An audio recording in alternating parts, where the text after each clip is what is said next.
It should have been me. That tag is so goated. I'm not gonna lie. And not only is it goated, They're playing a war crime. He's going to me Brawler. And hold on, is it? We'll see when we get into the game. I'm but terrified. Is that me Brawler, Joel? Is that me? Oh my God! It's Joel! Emily, if you're watching this, oh, it's supposed to be you, it's Kelvin. It's Kelvin. It's Kelvin. Yo, Okay, shout out to Kelvin on production who informed us it's supposed to be Kelvin, not Beast, but same facial hair.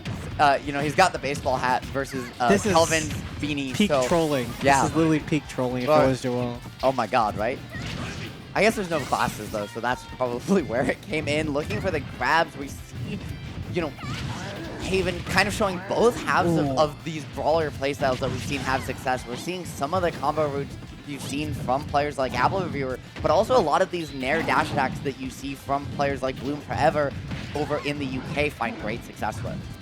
Yeah, and historically, I feel like this character has given a lot of people in this region and Beast some trouble outside of just their cheese factor and just being able to match their aggression pretty nicely with the nair that kind of rushes you and that up beat, not to mention that. But that dropper is such a good combo tool, kills it too. We've now seen 4 of the 5 specials. We see suplex, which, you know, 50-50 split between whether you see those flaming drop kicks or suplex, whether you want that command grab or just a little bit of a stronger burst option.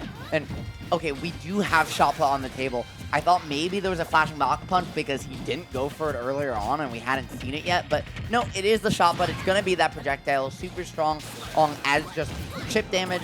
As an edge guarding tool, that bounce can be very hard for some characters to deal with. Just a control space, slow the pace of the game down, and just a really awkward change pace with the rest of Brawler's kit. Yeah, and Beast switching right out to the Charizard, not opting to stay on the Ivysaur, and we can see why.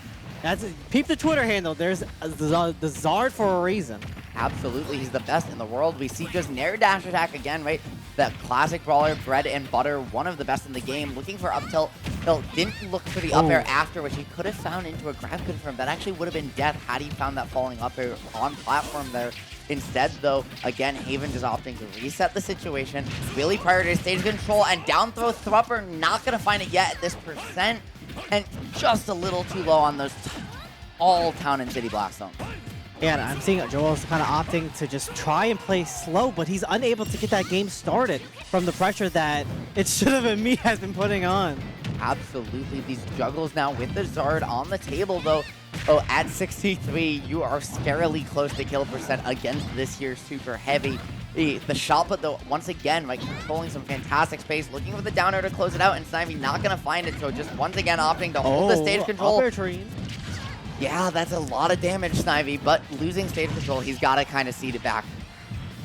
Yeah, I can see that Beast starting to kind of fold a little bit. You can see that he uses the Charizard a lot as his crunch. When he's thinking, oh, my game plans aren't working out with the Squirtle, my game plans aren't working out with the Ivysaur, he opts to go with the Charizard, which I'm very fearful for this. You have the kill power, but you already know if you get touched, it might be the end of this game.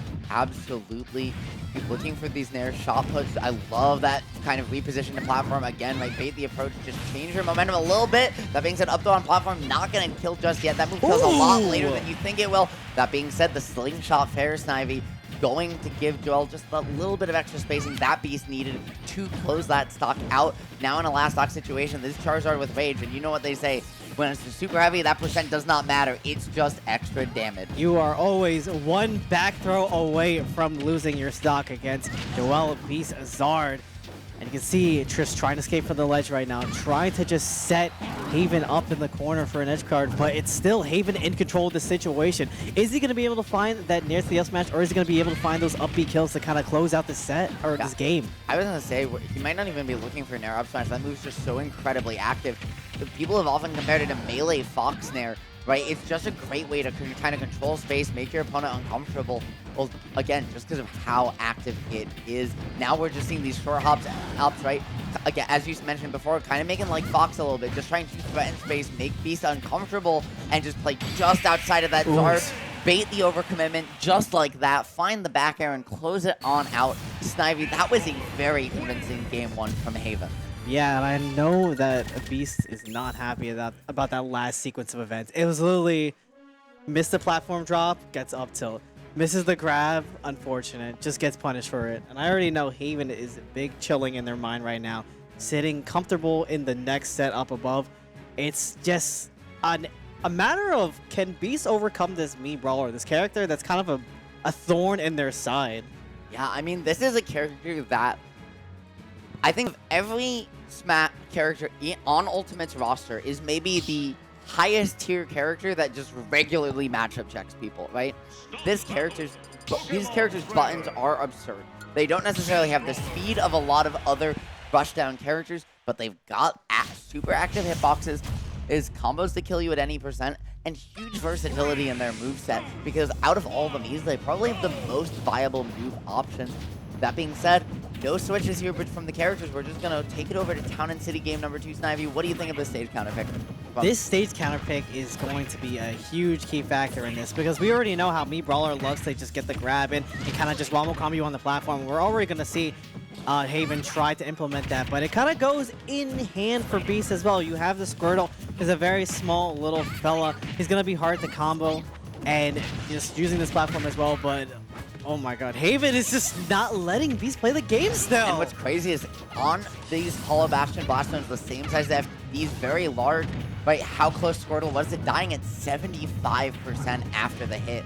That is absurd. Right now, they're just, again, using these nairs, right, to contain, take pressure, take space slowly, and just force Beast Zard to back into that corner. He does manage to roll back to center, but not for long. And Snivy, Beast just hasn't been able to maintain stage control at all in this set.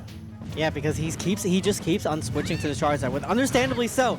You have all this rage, all this percentage, and you know Charizard has a bit more of a survivability, so you kind of want to hang on to that. But we're going to see how it's going to play out here at the ledge, just trying to trap that space of Haven just coming forward, but Haven just aggressively taking control of that stage, forward throwing it out, and just trying to secure this stock. And that empty hop grab was a huge mix-up from Haven, right? He's been going for those falling nairs again because of how active Brawler's nair is. And that time he just says, I'm just not going to throw this out. You're not going to be ready, right? You're going to hold shield, going to get the grab. And there we see Thrupper come out of shield. One of a decent number of frame 3 up Bs in Ultimate, but unlike a lot of the other ones, it kills. Frame 3, that's the move I'm going to see in my nightmares, honestly. But this is what I love to see. I want to see the Ivysaur out because this is a very good character. If he's able to space himself out correctly with his aerials, he's able to just play around it. He's matching that dare at a disadvantage to interrupt Haven's combos if he drops it. But switching to the Zard, just trying to hang on for a little while longer.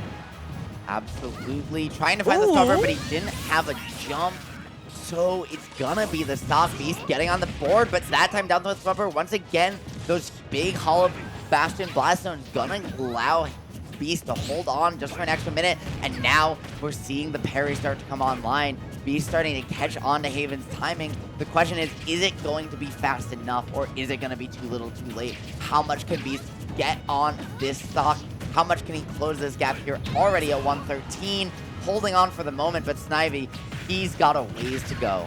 Exactly, but setting it up there to the Vine Whip, not going to be securing the stock this time around. But this is a good switch to the Charizard, because you have good options like that up smash and the tippers on the tail, not to mention, but Haven responds furiously with that up smash. And honestly, if I'm Haven, I'm a little bit extra happy that there's a star KO there to boot, right?